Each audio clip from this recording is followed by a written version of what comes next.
bicara dalam sisi pekerjaan Roh Kudus.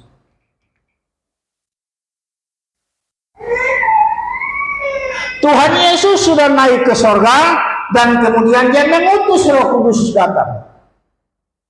Kepada siapakah Roh Kudus diutus?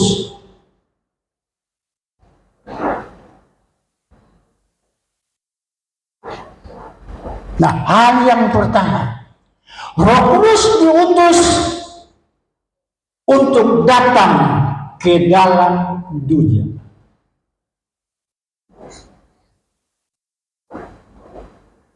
Tugas Roh Kudus di dalam dunia itu apa? Hal yang pertama adalah yang menugaskan Roh Kudus datang ke dalam dunia untuk menginsafkan dunia ini akan dosa. Dia kasih tahu tentang dunia ini bahwa dalam dunia ini dosa, banyak dosa, terlalu berdosa. Makanya diinsafkan kepada dunia, dikasih ingat kepada dunia.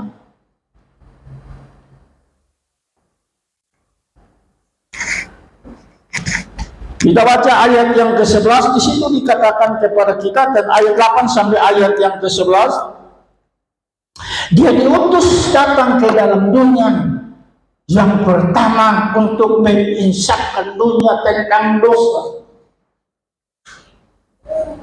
Ayat 8, dan kalau ia datang, ia akan menginsafkan dunia akan dosa, kebenaran dan penghakiman. Ayat 8. Tugas Roh Kudus datang ke dalam dunia, kasih tahu dunia, menginsafkan, menyadari dunia bahwa kamu hidup di tengah dunia yang penuh dengan dosa. Sebaiknya kamu tifa, bahasa seberang, kamu tifa, sadar, memberi kesempatan kepada Roh Kudus untuk supaya dia dapat menolong kita, menghindari kita dari yang namanya dosa. Manusia sejak lahir mulai datang ke dunia sudah berdosa karena perbuatan satu orang namanya Adam, perbuatan satu orang namanya Hawa. Karena Adam dengan Hawa, yang pertama itu Adam ini terpengaruh karena kata-kata dari Hawa.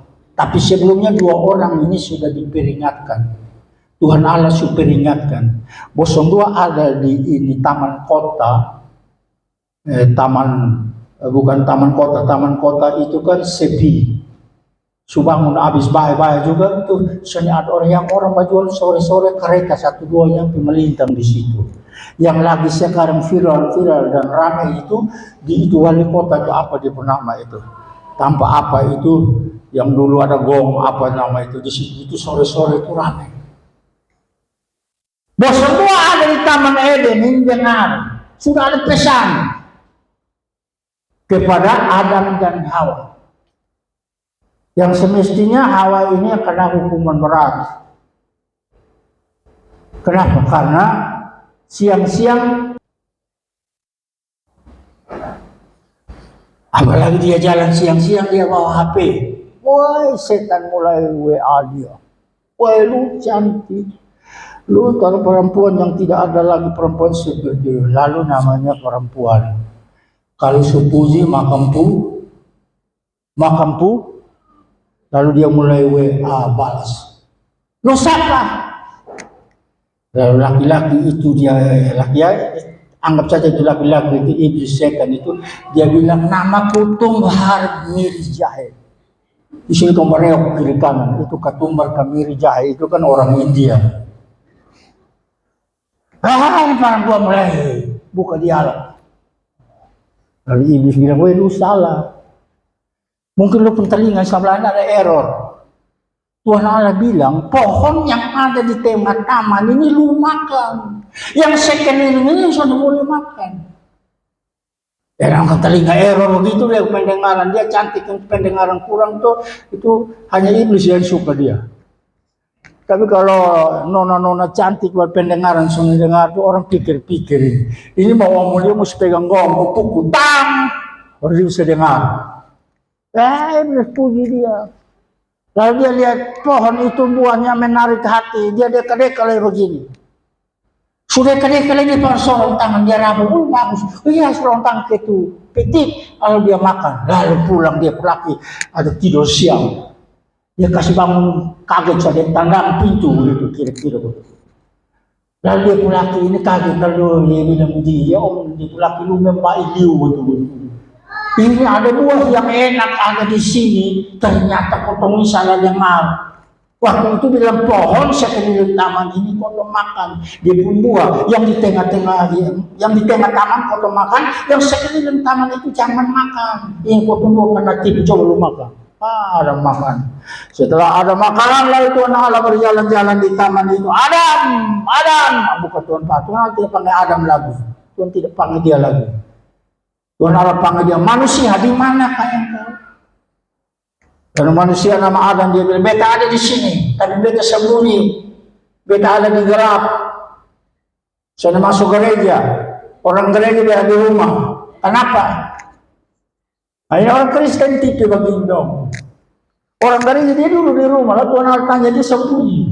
Dipikir Tuhan Allah suami dia barangkali. Ini jamaat di sekeliling ini banyak saya omong, mudah-mudahan ini suara ini dong dengar, jadi doa sembunyi sekarang. Nah kalau dia datang gereja hari Minggu dia sembunyi, Tuhan Allah bangunan dia sembunyi, dia marah Tuhan Allah. Dan Tuhan Allah bilang, siapa yang kasih tahu lu bilang lu sembunyi? Apa kalau semakan dari buah pohon itu? Lalu laki-laki itu bilang apa? Dia laki-laki itu jawab bilang apa? Perempuan yang taruh di samping saya. Dia yang suruh makan. Nah, sedikit-sedikit perempuan yang salah. Sedikit-sedikit perempuan yang salah. Memang ini biasa terjadi di dunia. Di surga saudara, betul di mana-mana. Tak salah sedikit perempuan jadi korban. Betul. Kalau dianggap dia kaum yang lemah. Jangan main gila. Di hadapan Tuhan itu duduk berdiri perempuan laki-laki sah. Jadi lu jangan main gila.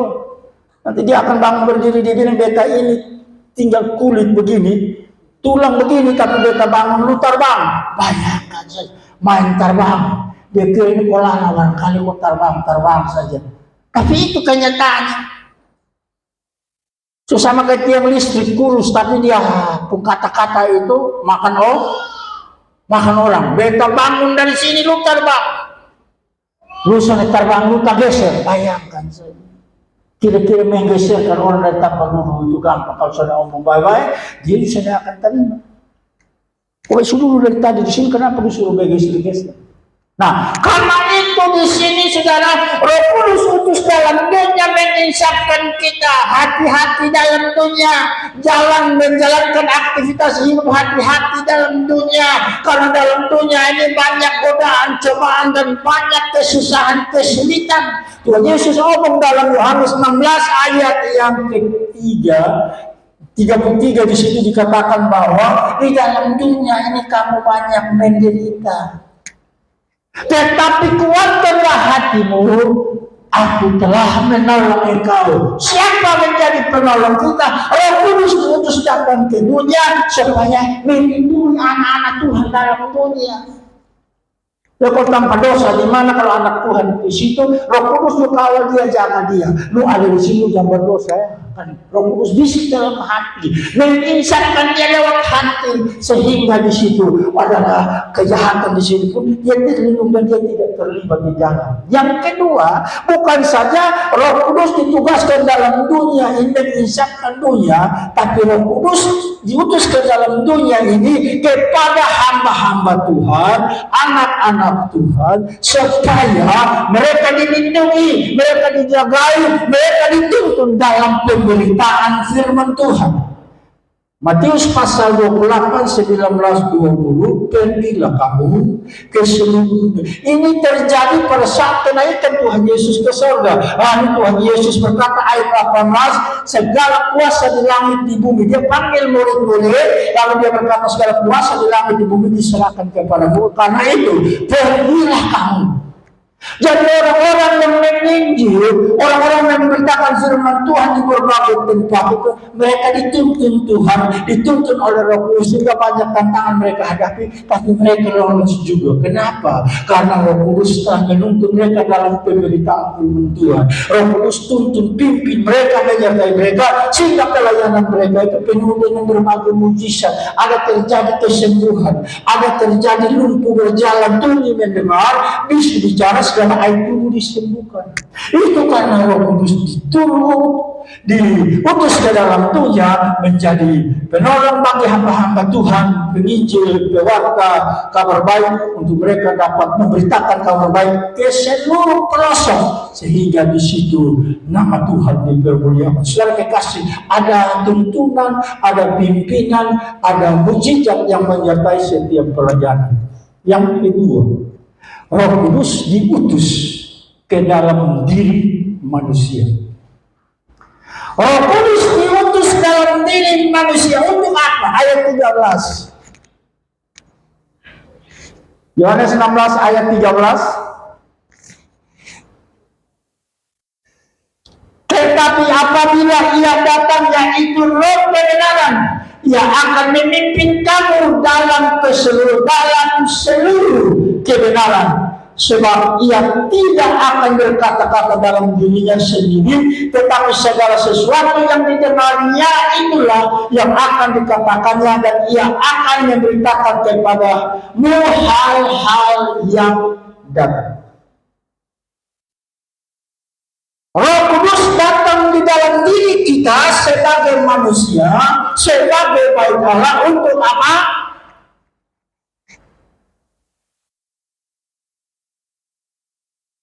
Untuk menuntun kita dalam kebenaran. Dia tuntun kita. Kita dahulu, dia dari belakang. Kadang dia dahulu, kita dari belakang. Nah, kalau dia dahulu, maka kita menghadapi tantangan, kan kita enjoy, kan biasa begitu dong. Tapi waktu dia dari belakang, kita menghadapi tantangan, mulai kemanusiaan kita ini muncul. Karena Roh Kudus tuntun kita dari belakang. Kalau tuntun kita dari muka, maka segala jalan dirata, yang melombang diratakan, yang bengkok diluruskan. Tapi kalau tuntun dari belakang. Nah, seringkali Tuhan Allah menuntun kita bukan saja dari depan, tapi Tuhan Allah menuntun kita itu dari belakang. Mengapa? Karena Roh Kudus itu telah diutus dalam diri manusia sebagai penuntun. Jadi kalau saudara menghadapi tantangan, kesulitan, persoalan kehidupan, belum ada jalan keluar yang saudara tempuh, itu pertanda Tuhan tuntun kita dari belakang. Lalu kalau sudah demikian, apa yang kita lakukan supaya mendapatkan tuntunan Tuhan? Ya, merendahkan diri, pasrah kepada Tuhan, dengan terus berdoa kepada Tuhan, menyembah kepada Tuhan, mengagungkan Dia. Dan sering juga proses yang diperhadapkan kepada kita itu adalah supaya kita menjadi dewasa secara rohani. Jadi jangan heran kalau seringkali tuntun kita dari belakang, tujuannya supaya kita ini dewa. Nanti kotong sama kayak anak-anak terus, minum susu terus, kapan mau besar? Orang kasih biar dia pun anak masih kecil saja berjuang sedemikian rupa, anak ini besar. Nah, kalau dia sudah besar, apakah masih kasih susu dia? Susu lagi. Nah, itu cara Tuhan supaya kita tidak boleh menjadi Kristen bayi,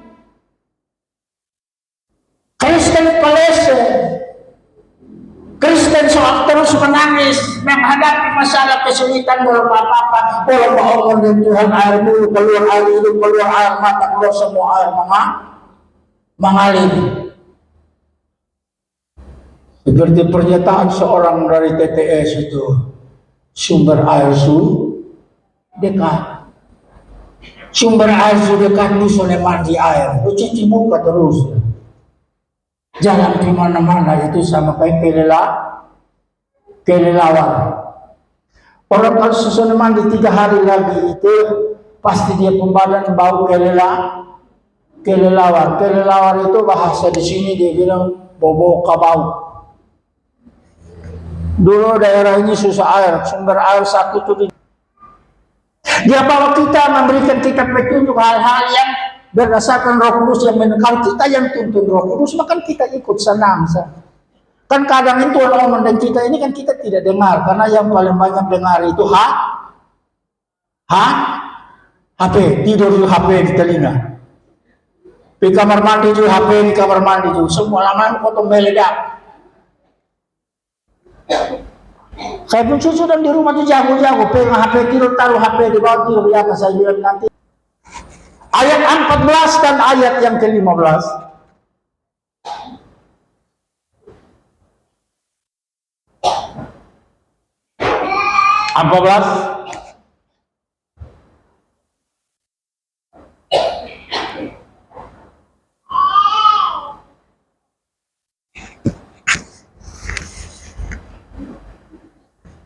Saya baca.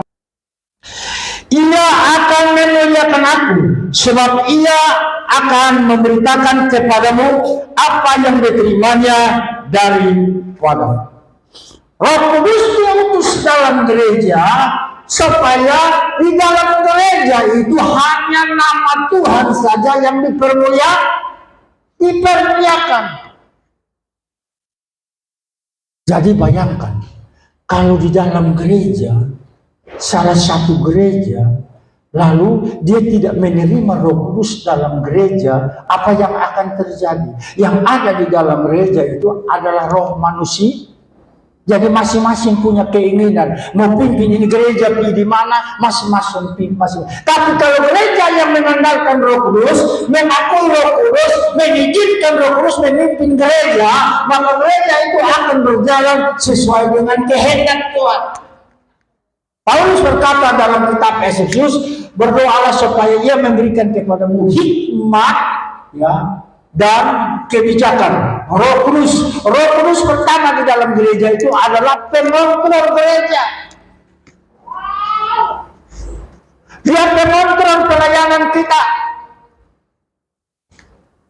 Makanya di dalam gereja, selain daripada mengontrol dan menuntun gereja, tapi di dalam gereja itu hamba-hamba Tuhan yang diangkat, yang dipilih, ditetapkan dalam berbagai tugas yang ada dalam gereja atas dasar tuntunan Roh Kudus.